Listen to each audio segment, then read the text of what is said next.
এই বাজার থেকে ফিরলাম, টিপের অবস্থা দেখো আমার এইদিকে চলে গেছে কামের চোটে। তো কি বাজার নিয়েছি, বেশি কিছু বাজার নিই, আমি গেছিলাম মাছ আনতে। বাজার সবজি সবই আছে, শুধু ছিল না কাঁচা লঙ্কা। তো কাঁচা লঙ্কা নিলাম আর মাছ নিয়েছি। চলো তোমাদের সাথে একটু শেয়ার করি। আমি কোথাও যাইনি, কেউ আমাকে ডাক দেয়নি, ঠিক আছে? চুনা দেবে আমায় ডাক, নোংরামো করবে ওরা।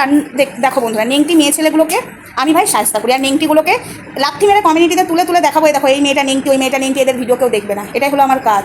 যেখানে যাবি যা, তোর অকাত দেখা। কি নিয়েছি দেখো বন্ধুরা, এই দেখো, বেশি কিছু আনিনি আমি, বাজারে তো দরকার নেই। শশা নিয়েছি অল্পখানি, কেননা শশা আমি বেশ ভালো চিনি না, আমার বর বলে। তো আপাতত কাজ চালাবার জন্য নিয়েছি। আর এই যে কচু, এইটুকু কচু, 250 কচু। কচুগুলো খাই না, আমি একা খাই, তাই কচু নিয়েছি, কিন্তু আমার কচু খাওয়া বারণ, তাও খাই। আর এই হলো কাঁচা লঙ্কা, ঠিক আছে? এগুলো এদিকে রাখি।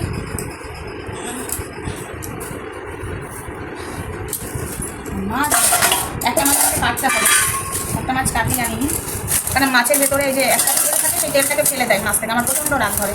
আঁশ ছাড়িয়ে নিয়ে এসেছি, লেজা লেজা কাটিয়ে নিয়ে এসেছি। ছোটো ইলিশ, ঠিক আছে? এটা হলো 500 টাকা কিলো ইলিশ।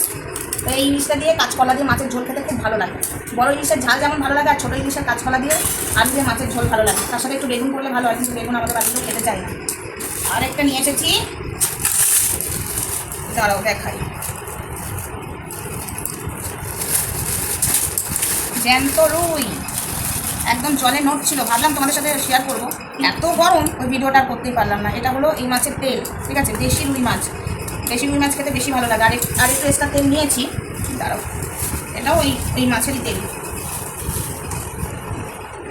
এই যে দেশি মাছের তেল খেতে ভালো লাগে। হাইব্রিড মাছের তেলগুলো দেখেছো, পটকাগুলো কত বড় বড় চর্বি থাকে। তো যাই হোক, এইগুলো আমার বাজার যাওয়া, কেউ আমার বিরুদ্ধে কিছু করেনি। আর তোমরা কী ভেবেছো, চুনা আর অকাত? এখন ওখানে বসে আছে, আমি বুঝতে পারছি না। নোংরামো করবে আর বললে এদের আমার গায়ে লাগবে। চলো বন্ধুরা, আসছি নেক্সট ভিডিওতে, টাটা।